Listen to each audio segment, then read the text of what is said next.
2 రోజులుగా మా మీద జరుగుతున్న దాడి గురించి ఇవాళ మేము మాట్లాడాలని నిర్ణయించుకొని మాట్లాడుతున్నామండి.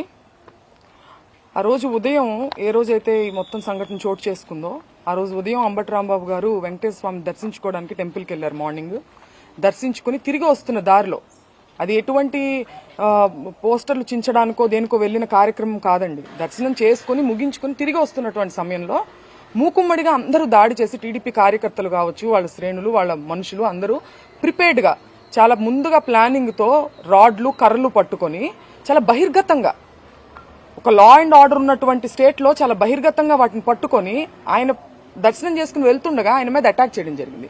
ఈ అటాక్ చేసే ప్రాసెస్ లో చాలా దుర్భాషలాడడం, చాలా భయంకరంగా నీచమైన లాంగ్వేజ్ ఉపయోగించి మహిళ మాట్లాడడం, ప్రత్యేకించి అది మీరు చూడొచ్చు, వీడియోస్ లో కూడా చాలా సర్క్యులేట్ అవుతుంది, సోషల్ మీడియాలో కూడా చాలా భయంకరంగా ఉందన్నమాట. అది ఒకసారి మీకు ఒకసారి చూపిస్తాను నేను ఆ వీడియో.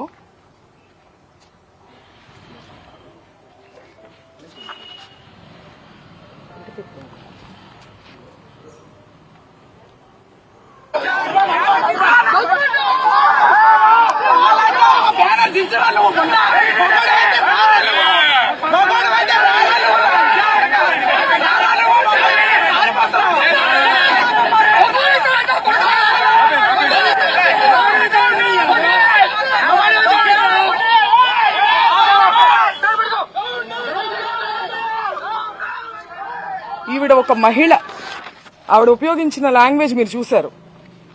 రెచ్చగొట్టి కావాలని ఎటువంటి పదజాలాన్ని ఇవాళ వాళ్ళు ఖండిస్తున్నారో అటువంటి పదజాలాన్ని ముందుగా ప్రథమంగా ఆయన మీద ప్రయోగించి ఆయన్ని రెచ్చగొట్టే ప్రయత్నం చేశారు.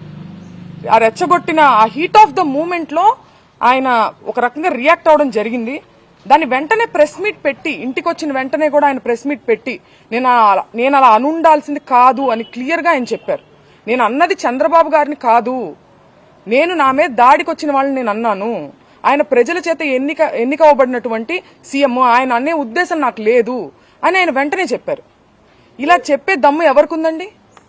ఇంతకు ముందు చంద్రబాబు నాయుడు గారు, నేను రాజకీయాలు మాట్లాడాలని కాదు, నేను ప్రత్యక్ష రాజకీయాల్లో లేను, ఈ సందర్భంలో అది ప్రస్తావించాల్సిన అవసరం ఉంది, దానికి ఒక ప్రాముఖ్యత ఉంది. చంద్రబాబు గారు ఒక పబ్లిక్ మీటింగ్ లో మాట్లాడుతూ జగన్ గారిని ఉద్దేశించి ఆయన ఒక మాట అనడం జరిగింది, నీ పుట్టుకే తప్పుడు పుట్టుక అని. ఇది హీట్ ఆఫ్ ద మూమెంట్ లో అన్న మాట కాదండి, చాలా ప్రిపేర్డ్ గా ఒక పబ్లిక్ మీటింగ్ లో ఆయన దీన్ని మాట్లాడారు. దాని గురించి ఆయన ప్రెస్ మీట్ పెట్టి నేను అలా అనుండాల్సింది కాదని ఎప్పుడైనా చెప్పారా? ఇలాంటి ఎగ్జాంపుల్స్ ఇంకా చాలా ఉన్నాయి. కానీ రాంబాబు గారు చెప్పారు, ఆయన అన్నది హీట్ ఆఫ్ ద మూమెంట్ లో, దాన్ని నేను అలా అనుండాల్సింది కాదని ఆయన చెప్పడం జరిగింది.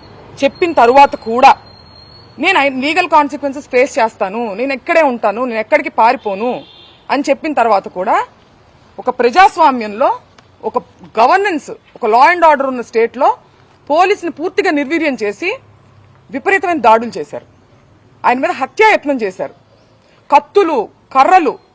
మా నాన్నగారు ప్రెస్ మీట్ ముగించుకుని ఆఫీస్లోకి వెళ్లారు. ఇది అందరూ చూశారు అక్కడ, పోలీసులు, ప్రెస్, అందరికీ తెలుసు. ఇంట్లో లేడీస్ మాత్రమే ఉన్నామని కూడా తెలుసు. లేడీస్ ఉన్న ఇంట్లోకి మగవారిని మూకుమ్మడిగా పంపి, ఈ సందర్భంలో నేను గల్లా మాధవి గారిని అడుగుతున్నాను, ఇది మీకు ఏ నైతిక విలువ ఉందని చెప్పి మీరు క్షమాపణ కోరుతున్నారు అంబటి రాంబాబు గారి దగ్గర నుంచి? నేను అంబటి రాంబాబు గారి వ్యాఖ్యల్ని నేను సమర్థించట్లేదు, ఆయనే సమర్థించుకోలేదు కదా. హీట్ ఆఫ్ ద మూమెంట్ లో నేను అన్నాను, నేను అలా అనుండాల్సింది కాదని ఆయనే చెప్పారు. మీకే నైతిక విలువ ఉందని చెప్పి మీరు, మీ హస్బెండ్, లేడీస్ మేము ఇక్కడ ఉంటే మీరు తాగి ఉన్నటువంటి మగవారిని మా మీదకి రెచ్చగొట్టి పంపిస్తూ ఇంట్లోకి వెళ్ళమని, వాళ్ళు అద్దాలు మీరు చూడొచ్చు, కారులా పగలగొట్టారు. అద్దాలు, పైన అద్దాలు, పక్కన తలుపులు అన్ని పగలగొట్టుకుని లోపలికి రావాలని చూశారు. లోపల కేవలం ఆడవారు మాత్రమే ఉన్నాం. నేను, మా మదరు, మా సిస్టరు, మా పిల్లల్ని పెట్టుకుని మేము ఉన్నాం. హోమ్ మినిస్టర్ అనిత గారిని కూడా నేను సూటిగా ప్రశ్నిస్తున్నాను, దీన్ని మీరు సమర్థిస్తారా? మీరు ఆడవారి మర్యాద దెబ్బతిందనే ప్రాసెస్ లో మీరు దాడి చేస్తూ మీరు అటాక్ చేసింది ఆడవాళ్ల మీదనే. ఇది ఏ రకంగా సమంజసం? ఇది ఏ రకంగా న్యాయం? నేను ఇదే సందర్భంలో పవన్ కళ్యాణ్ గారిని కూడా అడగాలనుకుంటున్నాను. కాపు సామాజిక వర్గంలో నేను పుట్టినందుకు చాలా గర్వపడుతున్నాను. అయితే ఇవాళ మీ బలం చూసుకొని కాపు కులస్తులందరూ ఆళ్ల పట్లే ఉన్నారు అనే ఒక బలాన్ని చూసుకొని ఇవాళ కాపు మహిళలమైన మమ్మల్ని తిడుతూ కాపు అనే కుల ప్రస్తావనతో పాటు బూతులను జోడించి లకారాలు జోడించి మమ్మల్ని తిడుతూ స్త్రీలని మా ఇంటి మీద దాడి చేసి ఇవన్నీ పగలగొట్టారు. దీనికి పవన్ కళ్యాణ్ గారి బలము అడ్వాంటేజ్ గా తీసుకున్నారు వాళ్ళు. కాబట్టి పవన్ కళ్యాణ్ గారి బాధ్యత వహించి దీన్ని ఖండించాలి. తల్లులందరికీ ఉన్నారండి. రాంబాబు గారు తల్లిని మీరు ఎప్పుడైనా చూడొచ్చు. ఆయన ఎప్పుడు ఒక బార్డర్ క్రాస్ చేసి అసభ్య పదజాలంతో ఏది మాట్లాడరు. మాట్లాడినప్పుడు క్షమాపణ చెప్తారు, లేదంటే నేను అలా ఉండాల్సింది కాదని కూడా చెప్పారు. మీ తల్లిని అన్నది ఎవరు? పవన్ కళ్యాణ్ గారు. తల్లులనే సాంప్రదాయం ఎక్కడుందో మీ మనసుకు తెలుసు. పురంధేశ్వర్ గారు మాట్లాడుతూ చంద్రబాబు నాయుడు గారు తల్లిని అన్నారని చెప్పి ఆవిడ అన్నారు. నేను చూశాను ఆ వీడియో. నేను ఒక మహిళగా అడుగుతున్నాను, చంద్రబాబు నాయుడు గారు జగన్ గారిని మీ పుట్టుకే తప్పుడు పుట్టుక అని అన్నారు. ఇందులో జగన్ గారి తల్లిని అన్నట్టు కాదా? దీని గురించి ఆవిడ అభిప్రాయాన్ని చెప్పాలి. దీన్ని కూడా ఆవిడ ఖండించాలి కదా.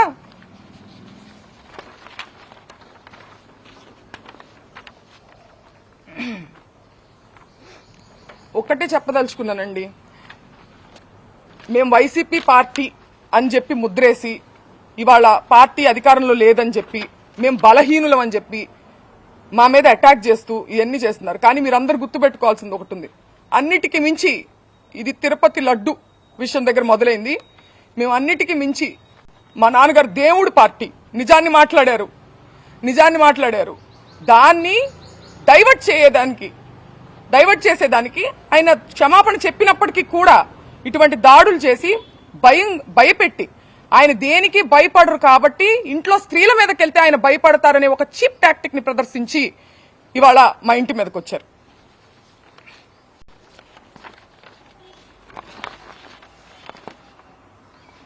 నిజంగా వాళ్ళ తల్లిగారిని అన్నారు అనే కోపం ఉందా, లేకపోతే దాని చాటుగా దాన్ని అడ్డు పెట్టుకొని ఆయన వాగ్దాటితో వాళ్ళు చేసేటువంటి తప్పుల్ని ప్రజల్లోకి తీసుకెళ్తున్నారని ఒక కక్ష సాధింపుగా దాన్ని వంక పెట్టుకుని చేసినట్టుగా అనిపిస్తుందండి. ఎందుకంటే లీగల్ కాన్సిక్వెన్సెస్ ఉంటాయి అంటే నేను ఫేస్ చేయడానికి రెడీగానే ఉన్నారని ఆయన అంటున్నారు. అయినా కానీ 8 గంటల పాటండి పోలీస్ బెటాలియన్ ఎంత దూరంలో ఉందని నేను ప్రశ్నిస్తున్నా. చంద్రబాబు నాయుడు గారి గృహం ఎంత దూరంలో ఉంది? 8 గంటల పాటు గ్యాపులుగా తాగి వచ్చి ఒక మహిళ అరుణైనా ఆవిడ పేరు గల్లా మాధవి వీడియో ఇవ్వండి ఒకసారి.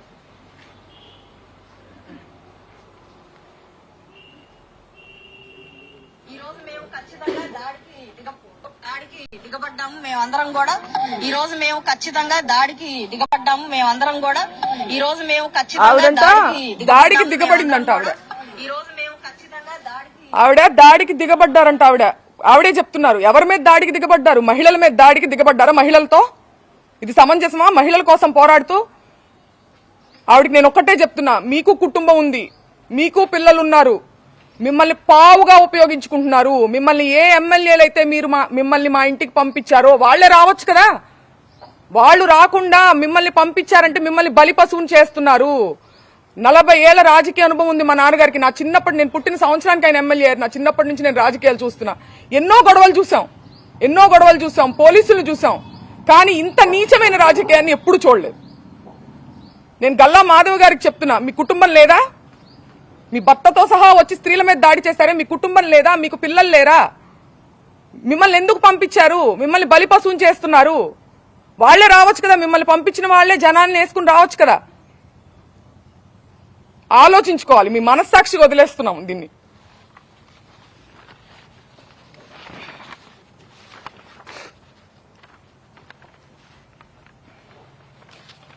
పీకే గారు, పవన్ కళ్యాణ్ గారు చాలా సందర్భాల్లో మహిళల సేఫ్టీ గురించి మాట్లాడడం జరిగింది. మహిళల యొక్క అభివృద్ధి గురించి, సేఫ్టీ గురించి ఆయన మాట్లాడారు. ఇది ఏం సేఫ్టీ అని నేను అడుగుతున్నా ఇవాళ. ఆయన మీ బలం చూసుకుని కాదా,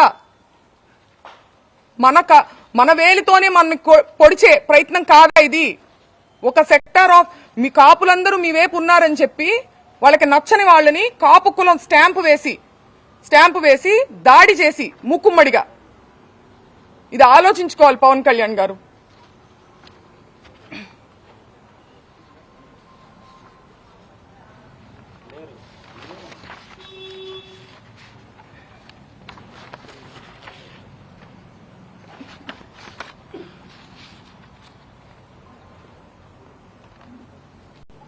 కుటుంబాన్ని టార్గెట్ చేయడం, కుటుంబంలో మహిళల్ని టార్గెట్ చేస్తే అంబటి రాంబాబు గారు భయపడతారనుకోవడం, ఆయన దేనికి భయపడట్లేదు, నేను అరెస్టుకు భయపడను, నేను రెడ్ బుక్కు భయపడను అని ఎందుకన్నారు? ఆ నిజాయితీ ఆయన దగ్గర ఉంది కాబట్టి, ఆయన కరెక్ట్ గా ఉన్నారు అనే నిజాయితీ, ఒక మోరల్ స్ట్రెంగ్త్ ఆయనకు ఉంది కాబట్టి ఆయన కాన్ఫిడెన్స్ చూపించారు. అంతేగాని ఈ రకంగా ఆయన మహిళల మీదకి వస్తే అయితే మేము మహిళల మీద దాడి చేస్తాం, మీ ఇంట్లో మహిళల మీద, అప్పుడు కూడా నువ్వు భయపడవా అని అనడం ఇది రౌడీజం అవుతుందా, రాజకీయం అవుతుందా? స్టేట్ లో లా అండ్ ఆర్డర్ ఉన్నట్ట అల్లరి మూకలను ఎంకరేజ్ చేసి, పోలీస్ వ్యవస్థను పూర్తిగా నిర్వీర్యం చేసి, దగ్గరుండి వాళ్ళని ఎంకరేజ్ చేస్తూ, స్త్రీల మీదకి ఉసిగొలుపుతూ, బయట ఉండి ఒక మహిళా ఆధ్వర్యంలో, ఒక మహిళా హోమ్ మినిస్టర్ ఉన్నటువంటి స్టేట్ లో ఇది జరుగుతుంది.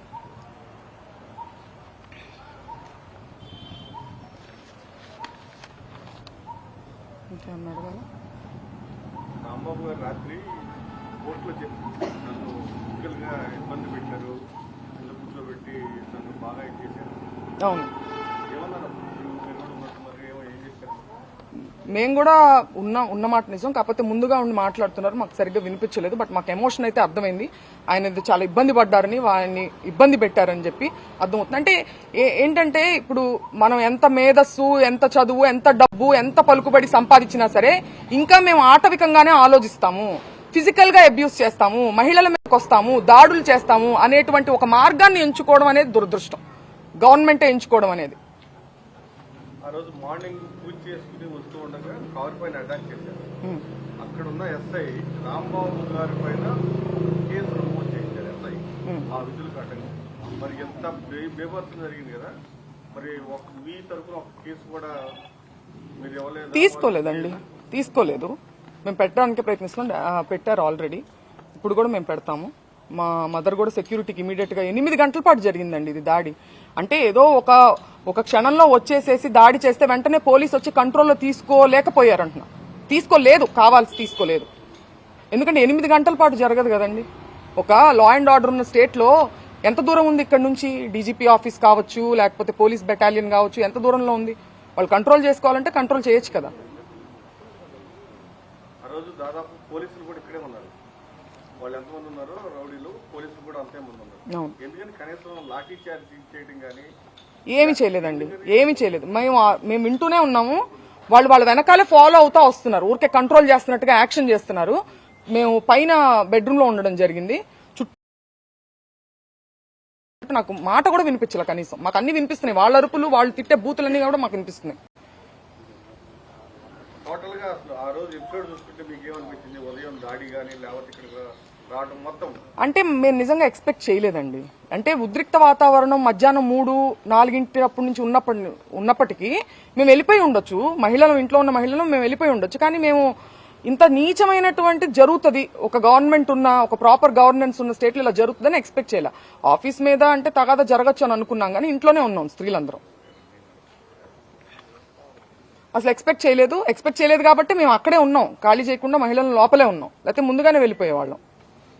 దాదాపు రాంబాబు గారు కొన్ని దశాబ్దాల నుంచి ఉన్నారు, ఇలాంటి పరిస్థితి ఎప్పుడన్నా స్టేట్ లో ఎక్కడ చూసారా? నేను చూడలేదండి. నేను నా చిన్నప్పటి నుంచి నేను రాంబాబు గారిని చూస్తున్నాను. ఆయన రాజశేఖర రెడ్డి గారితో పాదయాత్ర చేసిన దగ్గర నుంచి, తర్వాత ప్రతిపక్షంలో చాలా సార్లు ఉన్నారు, ఎన్నో గొడవలు, పోలీసులు, ఇవన్నీ మాకు పరిచయం లేని విషయాలు ఏం కాదు, మేము చిన్నప్పటి నుంచి ఫేస్ చేస్తున్నవే. కానీ ఇంత మా మీదకొచ్చి, మహిళల మీదకొచ్చి, అంటే మహిళలను అడ్డం పెట్టుకుని ఆయన్ని బెదిరించే ప్రయత్నం, ఇది దీన్ని ఖండిస్తున్నా.